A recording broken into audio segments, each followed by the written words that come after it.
The genesis for tonight's speaker actually came a few years ago when Coley Walsh pulled me aside after an annual meeting where we had a distinguished speaker. I think it was the year we had Bill Brett, and said, really got to get Chris Gasper here one of these days. And so, we thought about it, and we said we're going to try to figure out the right opportunity.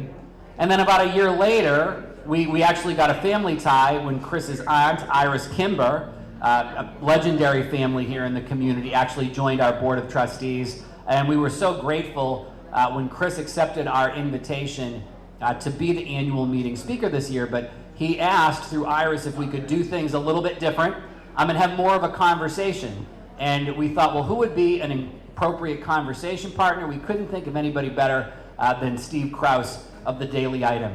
Chris is a 1997 graduate of Lynn Classical High School, went to Boston University. He has worked at the Boston Globe for many, many years, is a revered sports columnist, not only here in Greater Boston, but around the country. And Steve Krause is known to all of us. He has been writing about people in Lynn for 40 years, whether it's on the news beat, the sports beat, the writer at large, writing of my devastating loss in the 1993 Item spelling bee, where I failed to spell melancholy correctly, a fact that I thought everybody had forgotten until Steve reminded me of it in his column 2 weeks ago. But still, we have him here tonight. And so there's a lot going on in sports right now, particularly here in the Boston area where we are obsessed. And obviously there's a lot of sports history here in the city of Lynn. So I'm going to turn it over to our moderator for the evening, Steve Krause of the Daily Item. Steve? Thanks, Drew. I'd like to start right in here and just explain a little bit how this is going to go. A few years ago, I attended a lecture at Salem State where Mike Lynch from Channel 5 interviewed Bill Russell. And it was two people sitting up at the front of the room with a microphone. And Mike asked questions and Bill Russell answered them. Well, tonight I'm Mike Lynch and Chris is Bill Russell. I wish. The age, there's a little bit of a problem with the age in that, but there's... And height. Well, for him, But anyway, that's how it's going to go. I'm going to do my best to engage Chris and get him to talk a little bit about some of his experiences. And, it'll be interesting because we've had some mutual experiences and we tend to be at the same place a lot. So, believe me, before we start, I also want to say he is a very well respected, from me and from everybody that I associate with us, a very, very well respected member of the Boston sports community. So without further ado, Chris, could you just give us a little bit of a background as to growing up in Lynn and some of the things that kind of made you gravitate towards sports? Yeah, I mean, obviously, growing up in the Boston area, particularly here in Lynn, there's such a great passion for sports. You can't go anywhere and not have somebody having a discussion about sports. So I think a lot of my passion for sports really started in the home, and that was a home that was on 86 Richardson Road. A lot of you probably know where that is.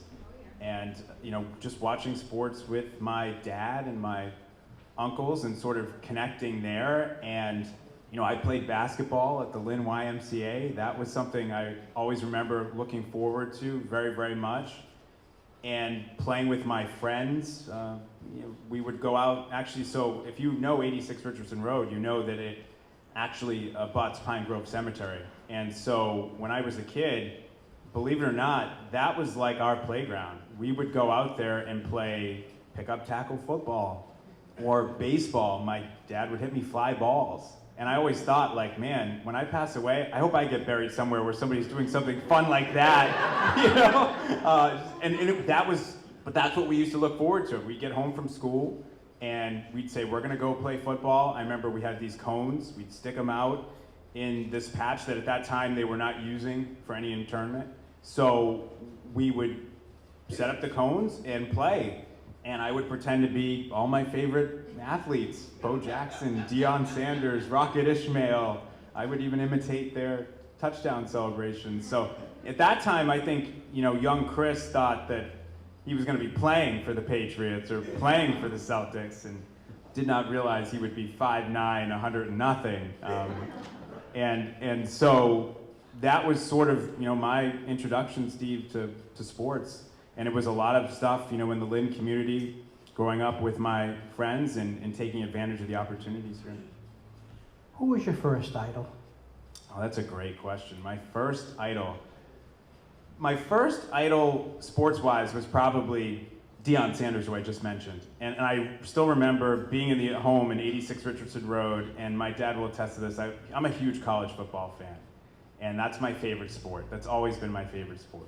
The pomp, the passion, the pageantry, I just love it. I was hooked from a very young age on that. It's something that, for me, there's nothing I'd rather do, and my wife can attest to this too, than sit around on a Saturday and watch wall-to-wall college football. And I remember sitting down to watch a game with my dad and looking at the TV, and there was this guy, and he had his jersey tied up to here, and he had a face mask I'd never seen. It had, double bars, bar here. And I remember thinking in my mind, who is that? That is the coolest guy I have ever seen. And it was Deion Sanders. And that was my first, I think, real sports idol was Deion, yeah. That's good. Florida State, right? Florida State, yeah, where I still have a deep, abiding connection to Florida State. One of the interesting things about this job, and I know you know this too, Steve, we're still sports fans at heart. You could not do this job if you were not a sports fan. And I've had this discussion with Bob Ryan. But your sports fandom changes a little bit. It's not so much what I like to call laundry logic, which is you're rooting for preferred laundry at the end of the day. The Bruins, the Celtics, the uniform. You could take a guy and you put him in that uniform, and suddenly you're rooting for him. You put him in another uniform, as Dougie Hamilton is going to learn, with the Carolina Hurricanes. Suddenly there's no connection there. You're rooting against that person. But your sports fandom changes a little bit. You have to learn to sort of keep it in. You can't be as outwardly emotional about these teams. But the one team that I still am really sort of outwardly emotional, irrational, like any good Boston sports fan would be, is Florida State. That's sort of my one, because it doesn't interfere professionally in any way, shape, or form, is Florida State. So that's the one that's still my connection, my deep, visceral, emotional connection, as my family will, again, attest to Florida State. To the point, Steve, that much like Kyrie Irving, my mood depends on whether Florida State won or lost. You might get a different person, a different version of Chris Gasper, depending on whether Florida State won or lost. It's interesting. As a good Catholic boy, mine is Notre Dame. I see. There you go. Yeah. So what got you into writing, Chris? I always loved to read. It was something that was in the home. It's something really I feel like I got from my mom and my aunt. They're both extremely passionate people when it comes to writing and literature, and that's just kind of the way that we grew up. Going to plays and reading books and reading stories. And I always had an interest in writing and being creative. I always admired the people that could generate these stories. Something that doesn't exist. It's a blank piece of paper or a blank screen, and from somebody's mind, something is created that allows them to connect with other people, that allows them to express their thoughts to other people. And I always thought there was something magical about that. And so when I was young, I read a lot of books, but a lot of them, they weren't really, sports books. I remember being a kid, and I would take these books out at Sisson, which is where I went to elementary school, these books on geography. I remember at one point I was obsessed with the state of Utah for some reason. It looked great, the topography of it. It didn't look like anything I'd ever seen. Certainly didn't look like Lynn. So I was obsessed. So I would take out books on different states and reading like the Indian in the Cupboard books. And my mom would get me these condensed versions of sort of the classics like Moby Dick. I thought I was reading the real Moby Dick, but no, absolutely not. And stuff like that. So the family and just in general, Steve, there was a great passion for the written word. And I think it was something that was passed down. And I've always enjoyed, and to be honest with you, I think a lot of it too is I just have always sort of had an ability to convey my thoughts that way and to use the written word. Some people are really good at math. I'm terrible at math. In fact, I have to say, the best part, before we came up here, my family was asking me because some of you are sports fans might know this, I happened to ask Kyrie Irving a question the other night that he didn't particularly care for, and his initial reply was, "What are you talking about?" which was followed by, "Who cares?" But the thing I'm most proud about that question is that when I asked the initial question, which was, have you ever had a 3-game stretch like this, and how mentally challenging is it? And then he turns and looks up and goes, "What are you talking about?" When he knows exactly what I'm talking about. This happens a lot with athletes with questions they don't want to answer. They're kind of testing you. And so at that point, I'm like, man, he's going to make me do the math in my head. Oh. So every math teacher I've ever had in the Lynn public school system at that point probably was like, well, this isn't going to come out right. And I'm very proud that I did get it correct, the 19 of 62. So that was probably the most impressive thing I've done for the Globe recently, Steve, was add up his misses and attempts on the fly at the Garden the other night. Oh, I'm sure he loved that. No, but you know what? He said, "Who cares?" and actually got the response. Again, math on the fly. It's really iffy. There's a reason I went into journalism, and a lot of it has to do with my math. And again, I know my parents are here. It's not only the math part of it. I vividly remember my dad being like, "Is that a 5? That doesn't look like a 5. Your teacher's not going to know that's a 5. Is it a 5 or a 3? That's a 5?" So, yeah. Is he gone? I think he is. I've been saying this since February. Look, he made the pledge in the preseason that he was going to stay. And even at the time, I followed his career somewhat in Cleveland, and I've covered the NBA as you have, Steve. And I knew that this is people in the league tell you things, and this is a different kind of guy. I like to say he's a contrarian, he's an iconoclast, he's just a different guy. He doesn't want to be boxed in. And so when he made that proclamation, I thought, man, I got a long way to go. I mean, this is October. Let's see where we are in May or June. And we all saw how the season unfolded. I don't think it unfolded the way that anybody thought that it would. And I think he struggled all year long to find the right mood, method, message for leadership. And I think it's hard to be an individualist and connect with other people, find common ground, be a leader. I think that was his struggle. And if you're looking at a team that really got dominated by the Milwaukee Bucks in the series, eliminated in 5 games, and you could potentially go to New York, say, and play with Kevin Durant, what's the lure to stay? I mean, I guess at this point, for him to stay, there's 2 things. One, the Celtics can offer $80 million more than anybody else, and in a 5-year deal versus a 4-year deal. That's the way the NBA CBA is set up, to try and keep players in place, to try and stop the formation of super teams like we saw in Miami with LeBron James, Dwayne Wade, and Chris Bosh a few years ago. But the other part of it for him, other than that, is that when you look at this team and what they didn't accomplish and his level of frustration with that, why would you want to stay? Why would you want to come back to a place where you feel like your leadership is not heated, where you're in a combative relationship with the media, and a team that got eliminated in the second round of the playoffs? So I think he's gone. The only thing that would tip it the other way would be, again, the money I mentioned, and he is such a contrarian that the most obvious thing for him to do is leave. He might say, well, that's what you all want me to do. You want me to leave. I'm going to stay. So maybe a little Jedi mind trick, and you can get Kyrie to stay. Sort of like David Price-itis, only in Price's case, he succeeded. Yeah, I mean, I think it's funny in sports. That's the thing I love about sports, and I know you do too. I always look at it, it's a little bit of a soap opera, right? You sort of have to pay attention all the time, every day. You can't miss an episode. But the storylines will change so fast. So one day, David Price is sort of like a Boston baseball pariah. The next day, he's a postseason hero, and he's saying, well, I have the trump card now. If Kyrie were to stay, it could be totally different. Could be totally different next year. I just don't know if he's wired to be the face of a franchise, to be the guy that's going to be the lightning rod. And I always say this in the NFL with quarterbacks. Because it's such a high-profile position, the quarterback gets an undue share of the credit and an undue share of the blame. And that's just part of the deal. And it's the same with Kyrie, I think, Steve, being the franchise frontman for the Celtics. And I'm not sure he quite anticipated that. I'm going to ask you something a little different now. Sure. And this is something that I've experienced many, many times in my life, covering Boston teams. I found the Milwaukee Bucks tremendous fun to watch. And I could have kind of skin in the game because Pat Connaughton, St. John's Prep and Notre Dame. But I found them fun to watch. I think Giannis, can't pronounce his last name. Antetokounmpo? Him. Yeah. I find him fun to watch. And have you ever come to covered teams or covered Boston teams where you end up liking the team they're playing more?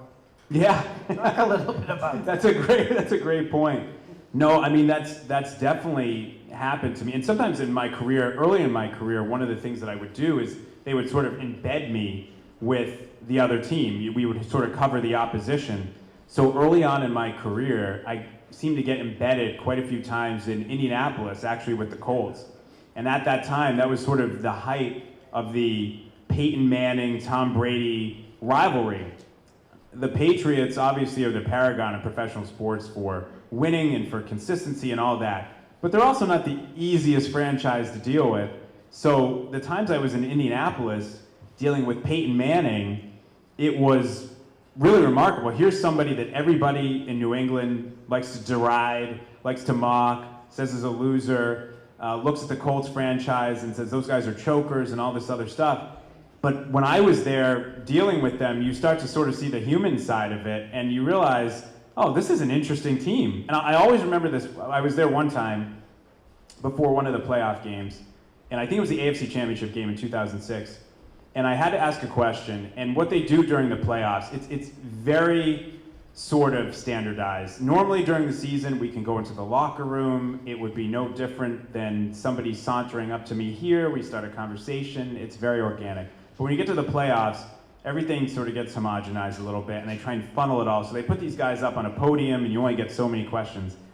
And everybody's trying to get their questions in. So I needed to ask Dallas Clark, who at that time was really close confidant of Peyton Manning, a question. I just couldn't get it in. I know you've been there. Like you're trying, and you're waiting for another answer to end. You're trying to say your question. Somebody else jumps in.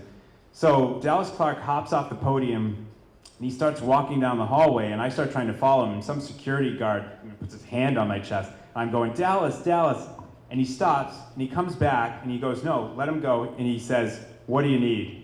Well, I was in love at that point. What do you need? Are you telling a sports writer, what do you need? And in that circumstance, so that was one where I sort of looked at the Colts a little differently. And the other thing about the Colts was, it occurred to me, the way that they felt about the Patriots was the way we felt about the Yankees. Why is this team always in our way? Why can't we beat them? No matter what we do, they're always going to be better than us. They're always going to spoil it for us. And so I could sort of relate to that a little bit, that idea of here's this nemesis and we just can't get over the hump. So it does happen where you look at it, from a fan standpoint growing up here, it's like, how could you ever like the Colts? But after that, dealing with Dallas Clark, Peyton Manning was fantastic. Another thing where, somebody in media relations tried to cut me off and Peyton Manning said, no, what do you need? What do you need? And he was great to deal with. It's interesting. I don't boo, but I'm going to say that when I covered the Yankees-Red Sox playoffs in the 90s, I really liked the guys on the Yankees. I thought they were a really good bunch of guys, minus Roger Clemens. But some of the really great guys that I covered were members of that team. And at the time, the Red Sox weren't all that likable. So, it was very easy for me to say, they're a good bunch of guys. I don't like the insignia, but I like them, Chris, you brought it up, so let's keep on the subject. We've both had the excruciating experience, I'm sure, of being stared at by Bill Belichick. I like to call it the icy Croatian death stare. Yeah, I've gotten that a number of times. I am not a Bill Belichick favorite. When he doesn't like one of our questions. Correct. Explain to the people a little bit about what it's like dealing with them. Yeah, so Bill is one of the smartest people I've ever come in contact with. I think that if he were not a football coach, he'd be a Fortune 500 CEO. He's that meticulous. He's that intelligent, he's that calculated. I think some people just have a great knack for management, and I think he does. It's like a great manager in any field. And so look at it from this perspective, and this is what I've learned over the years. he wants to manage everything, control everything.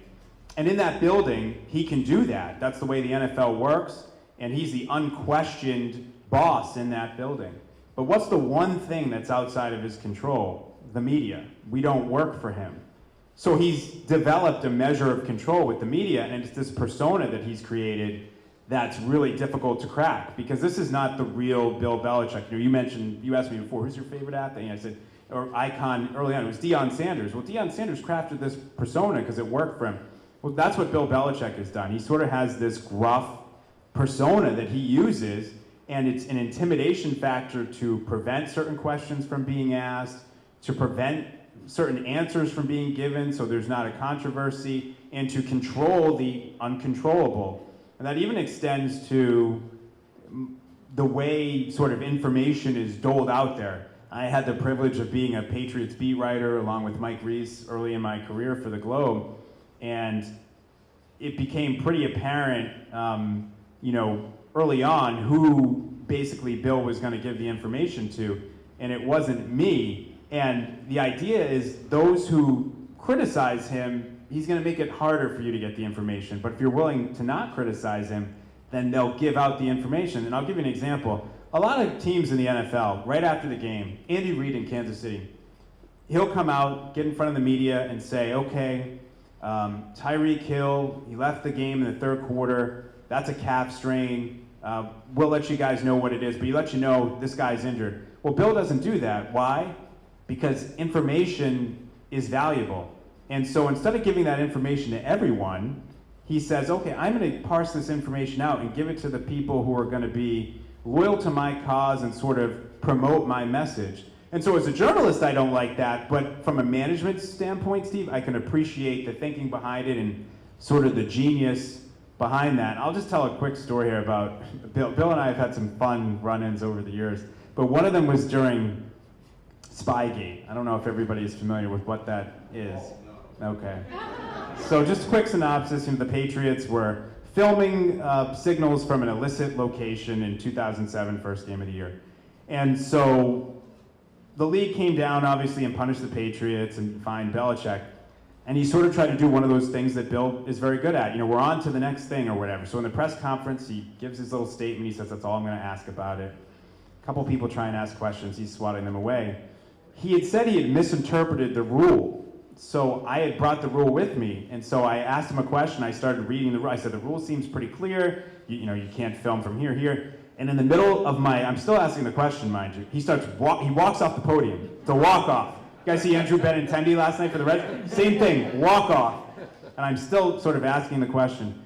And we get back in our little office that we had at Gillette Stadium that the Globe had, that the Patriots had given us to work from. And my colleague Mike Reese looks at me and he goes, we are now officially good cop, points to himself, bad cop, points to me. And it was like, okay, yeah, I guess that's the way it is. Another quick one with Bill, and I really respect Bill. I think deep down inside, I think Bill has enjoyed some of our sort of back and forth. I think he's so smart. I think that he enjoys sort of the mental thrust and parry of the whole deal. But I wrote this story on Eric Mangini in 2006, and Bill didn't want to cooperate for it, and even Mangini was so scared. The answers he gave me were all from like press conferences. And so I wrote the story, and part of the story was that Bill did not think that Mangini should take the job with the Jets because of how poorly the Jets had treated Bill when he was there, and had decided he didn't want that job. He didn't want to succeed Bill Parcells. He wanted to go to the Patriots, which turned out to be a genius move for both Bob Kraft and Bill Belichick. And so I'm there, I get back from New York to Foxborough, and Bill's giving his press conference, and I'm sort of off to the side. Right by the door, he has to exit, and he exits, and he's giving me that icy Croatian glare, like the whole way, just staring, and I'm like, what's that about? So I sit down, and about 30 seconds later, the media relations director comes out and says, Coach wants to see you, like I'm a player. I'm like, should I bring my playbook, or is he cutting me? Like, what's happening here? Like I'm a Coach wants to see you. So now I know how the players feel. It's like, now my heart's pounding. I'm like, Coach wants to see me. So we go in this little room. He expressed extreme displeasure with this Eric Mangini story, to the point that he said, if you think I'm a bleep coach, just write I'm a bleep coach. And I'm saying, Coach, I don't think that, I think you're great. I don't think you're a bad coach. And, we're going back and forth and back and forth. And so finally I just sort of say to him, I'm like, well, you didn't cooperate for the story, but I'd love to work with you moving forward. If you want to give me, your number, your email, screeching record. Suddenly he didn't have that big a problem with the story. He's like, oh, I understand you guys have a tough job and all that. It was like, I'm not going to give you the information here. We end up sort of shaking hands. But again, I know what it's like to be one of those players facing the wrath of Bill Belichick. Coach wants to see you in a room. It's just the two of us, and he's MFing me right to my face. So it was an interesting interaction. We got a question? All right. But that's part of the job. I mean, we're sort of human shields. Nobody really likes journalists, to be honest, unfortunately. We like you. Thank you. We appreciate that. But, the players, I always say, there's sort of this hierarchy, right? The media sort of holds the players and the coaches accountable. The players and the coaches hold the media accountable. The fans also hold the media accountable and the players and the coaches. But nobody really sort of holds the fans accountable. And that's sort of the way that it works. You understand. And every time, and I get a lot of emails and a lot of tweets and a lot of stuff from people saying, that was terrible, you're awful, you shouldn't have your job. Some of the same stuff the players deal with. And every time I get that stuff, I try and think, and I'm like, on a very small level, I'm dealing with the level of scrutiny that these athletes deal with. So imagine having your Twitter feed or your email or somebody confronting you. It's like, imagine right after the game, somebody's saying to me, so what were you thinking on that run-on sentence? That's what those guys deal with all the time. What were you thinking, when you didn't, Wes Welker in Super Bowl 46. Wes, what were you thinking as that ball came towards you and you could have clinched the Super Bowl and you dropped it? And they get asked those questions all the time. And so it's very small scrutiny and backlash for us to deal with in the media. I'll tell you what I was thinking. Wes Welker missing that pass. And the ball going through, what's his name's hands in the other game they lost to the Giants. When the Asante Samuel. Oh, Asante Samuel not coming up with that interception. You got time for just a couple more questions before we throw it over to the audience. One question I wanted to get into a little bit about is today. Sure. The Red Sox and the whole White House and thing. And what are your feelings about that? Well, I think that if you look at the Patriots, when they went, there were some players and staff members that were comfortable going, and there were other staff members and coaches that were not comfortable going. So along those lines, the parallel is similar. Where I think it's different, and this is one where I wish the Red Sox would have been able to sort of settle on a unanimous decision to go or not go, is that I think it's deeply personal for Alex Cora with Hurricane Maria and what has happened in Puerto Rico.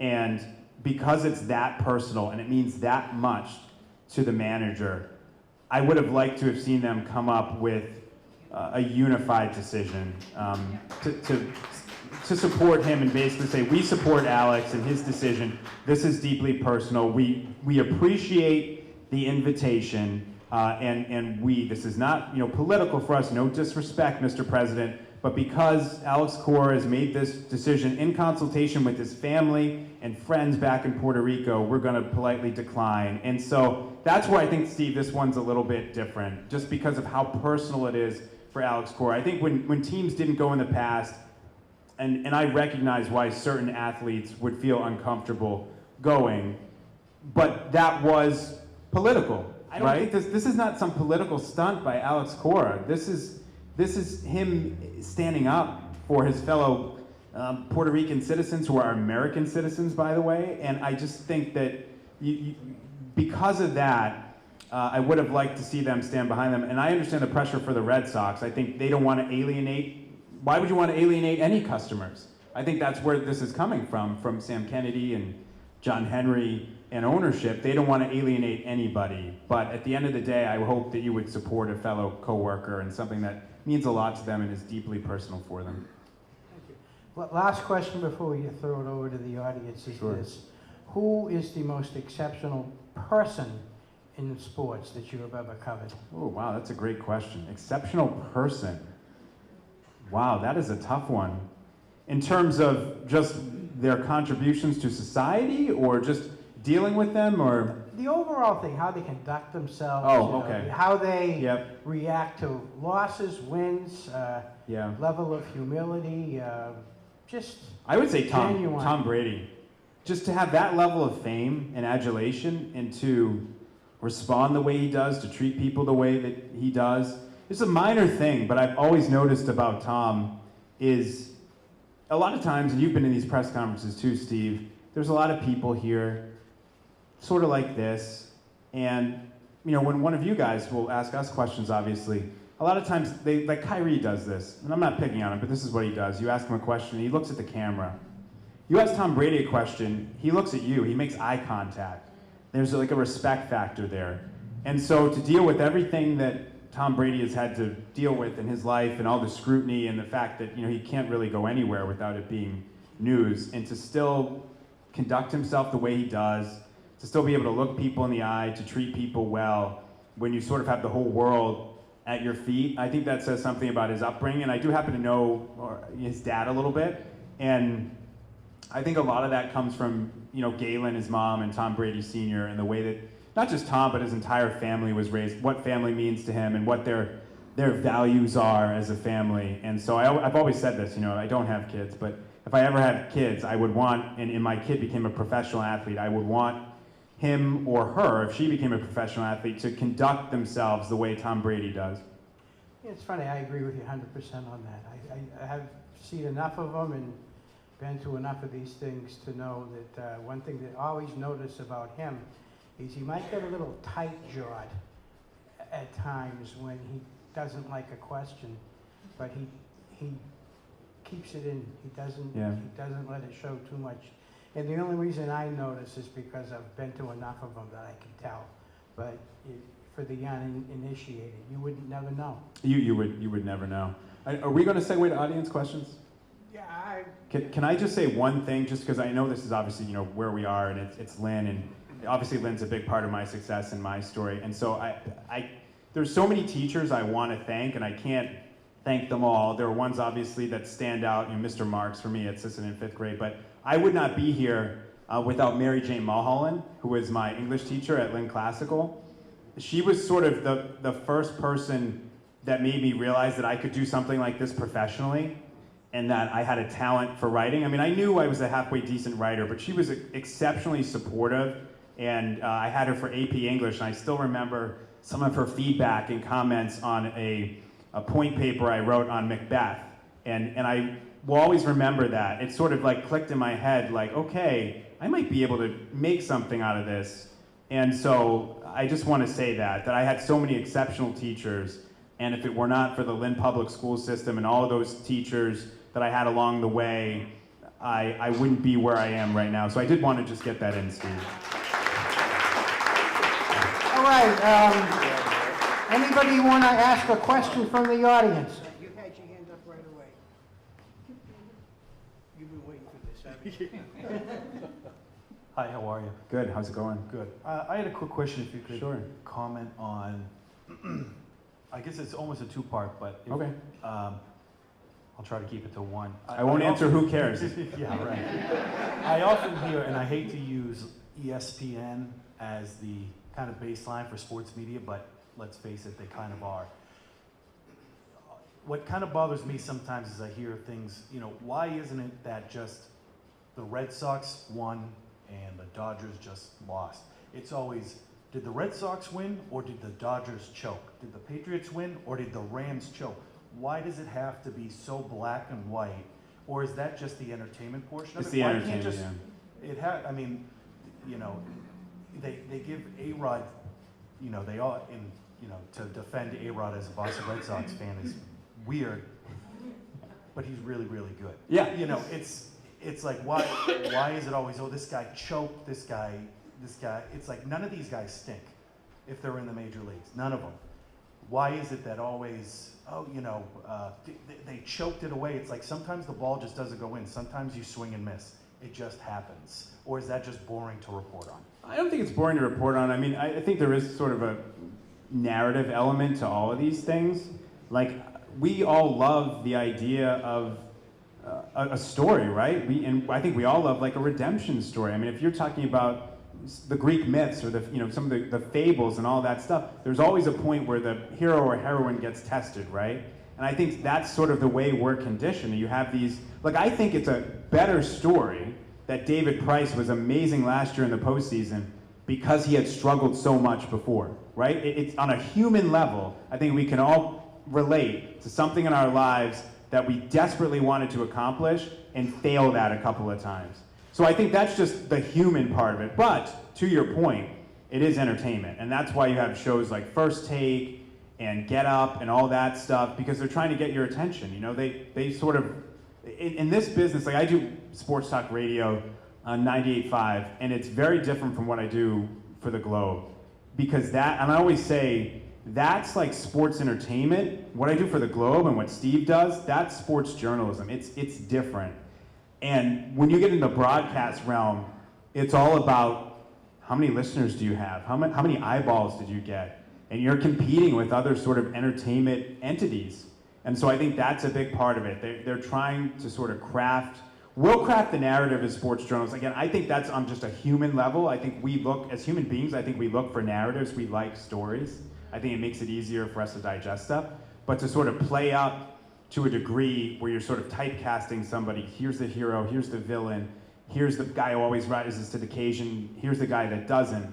I think there is an element of that to sort of, play it up for ratings purposes. And it works to a degree, because here's the thing, whether you're watching that show because it makes you so angry or because you love it so much, Nielsen counts it the same. And so that's what it's about. So the worst thing you can be if you're on that side of it, and I've had this discussion with Michael Felger, who I'm sure a lot of you know and love, I'm sure. But the worst thing you can be is boring, right? And I've actually been accused of that, being boring on radio. But part of that is because I still work for the Globe and I have to sort of play it down the middle. But those men and women at ESPN don't, and 98.5 don't. And so they're trying to make you feel something emotionally. And I think that's part of it. You, then you. All right. Can you just hand the mic to him when you're done too? To Coley? It's like the 4x400 relay, the Rio Olympics. Yeah, Chris, welcome home. Than't you, I appreciate that. A number of years ago, I said to my sons that when Pitino was hired by the Celtics, I said, we just got the best basketball coach on the planet. Well, that didn't turn out so well. A couple of years ago, I said to myself that I think we have the best young coach in the NBA. And I just felt this year, number one, I thought the press went a little easy on the Celtics coach this year. I really never saw him called into question, except a little between the lines thing. And I also felt he was very kind of quiet during some of their worst times. So I'm just curious about your take on where he's at. And the last couple of days I've been saying to myself, I wouldn't be surprised if he left. Because perhaps this isn't his thing, having someone who's bigger than he is, Kyrie, and not being able to control what's. Just curious about your sense of all that. Yeah, I mean, the common thread between the two coaches you mentioned is they both came from the college game. And the college game, there's Dick Vitale often says, the NBA is about the name on the back of the jersey and the college game is about the name on the front. Well, he's wrong. The NBA game is about the name on the back of the jersey. The college game is about the coach on the sideline, right? I mean, go back, Bobby Knight, Adolph Rupp at Kentucky, John Wooden, Dean Smith, Mike Krzyzewski. It's the coaches, they're the show. And so you have an element of control when you're dealing with young men, and on the women's side too, Gino Auriemma, young women. There's an element of control that's there for those coaches that doesn't exist in the NBA. And I thought this was the first year for Brad where he really was confronted with a huge personality, NBA superstar diva. Isaiah Thomas was a guy who was huge in Boston, became an all-star, but at his core, he still owed a debt of gratitude to Brad for giving him the opportunity to show what he could do, which he really had not gotten in other NBA locales. Whereas Kyrie Irving comes in here, it's like, well, I played with LeBron. I was the #1 pick in the draft. I've won a championship. And I think for Brad loves the basketball element of it. You know, in terms of dealing with personalities and egos and all that, I don't think he loves that, and I think that's a little bit of a challenge for him. Like in his mind, I think it's sort of like there's this like amazing purity of basketball, and we should just all bask in that. But it's not quite the same. And I think to your point, you know, some of his weaknesses as a coach were really exposed this year. And I think when you get to the pro level, strategy is important. We all know that. But a lot of it is about managing personalities, creating an environment where you can get the most out of the team. At the end of the day, like that's the job of a coach, anywhere, get the most out of the players. And you can't say Brad did that this year. You can't. And he admitted it, you know, last night. He said, I did a bad job. So I think that that's sort of a reality check for Brad about what the NBA is about. Because at the end of the day, in most NBA franchises, if they have to choose between the player and the coach, they're going to choose the player. You have authority, ostensibly, but you really don't, because the players are the harder commodity to find. And he hasn't dealt with that a lot. And the only thing I think of when I go back to is he had to deal with this a little bit his first year with Rajon Rondo, right? Rondo decided he wasn't going to go with the team. They were in LA. He had his birthday party in LA. He decided, I'm not going to Sacramento with the team. And he had to deal with that just a little bit. And then Rondo was gone. And so he's never really had to deal with this. And I think it was a little bit of a reality check for Brad. But I'm still a big Brad Stevens fan. And we'll see, you know, if he wants to stay, I think he'll stay. But I think now he has a greater idea of just the real challenge of being an NBA coach. Thank you. Oh, that's impressive. You know, we've had great ball players from Lynn. Yeah. And it's always been a great example and an inspiration for kids. I read your column every day. And I hope that the teachers are saying that too to their kids, because it's someone who makes their way in sports without necessarily being the top athlete, who's used their intellectual ability and their ability for their family and teachers. And I called Mary Jane Mulholland to tell her you were coming here. And she said, I so wish I knew it. I've got this big thing in Boston with my family. I said, well, tell Chris that I met you. And I'm thrilled as a person who's represented teachers for years to have somebody come back and say, I owe my thing to a great teacher. Oh, absolutely. Thank you for doing Thank you very much. I appreciate that. Yeah, I appreciate that. And I just want to say really quickly too, another, so many, I can't name all the teachers, but Mr. Slazar, the late Michael Slazar, I had him both at Pickering and at Classical, and I'll never forget one year at the end of the school year, you know, my mom was one of those moms, a lot of the kids would sort of get to clock out, and she's like, nope, still a school day, you're going. So and, you know, he was my biology teacher, and we walked into the class, and we're like, okay, hopefully, you know, he's just gonna let us read a book or do whatever, and he's like, nope, today, we're gonna do something, we're gonna study kinetic energy, and we were like, oh. And then, you know what Mr. Slazar did, and I'll always love him for this. He put on NBA Superstars 1, which is a video of like all the greatest highlights. It's, you know, Larry Bird hitting three-pointers and falling out of bounds and hitting a shot over the backboard in Hartford, and Charles Barkley blocking shots, and that was what he did for us in terms of, that was how we were gonna study kinesiology, I think was what he said. So that was pretty cool, and Mr. Slazar in biology, I had him multiple times, so I just want to say, you know, he was another teacher that made a real impact on my life. Thanks, Chris. I believe we're going to wrap this up now. Thank you, everybody, for your attentiveness. It's been fun. And thank you. I guess they didn't have to listen to me too much at that. Thank you. Couple of words. Steve and I share mutual relatives, so we've known each other for a long time. Yes. Chris, I just want to say you solved one mystery for me tonight. I abut Pine Grove Cemetery, and I always want to know who was making all the noise and playing. That was us, yeah, we were back there. Right around the corner from you. I know Yeah. where you live on Richardson Road. Yeah. Yep. Yeah, no, it was. I mean, the part I didn't add was when obviously the cemetery workers would sort of roll up and literally drive the car onto the lawn to chase us off, and we would run. And normally everybody came in through my house, so what I would do was run down the street so that they would think that other people lived at that house and question those boys in that backyard. And then I would wait. I'd wait about 10 minutes and just saunter back into the, so what's going on at this house? Oh, you guys look like you're in trouble. You don't have to worry about that today, because as you wrote in today's paper, the turkeys will chase you out of there anyhow. So we want to thank everyone for coming to the Lynn Museum's annual meeting. And I want to thank Drew again for a great job as director. I still think it's great you're walking out on us during an annual meeting. You'll be a trivia question. Drew, you'll be a trivia question someday. And I just want to announce that it's last call for the bar. The bar will be open until 7:45, and we want to be out of here very shortly so people go home and watch the Bruins game. So thank you very much.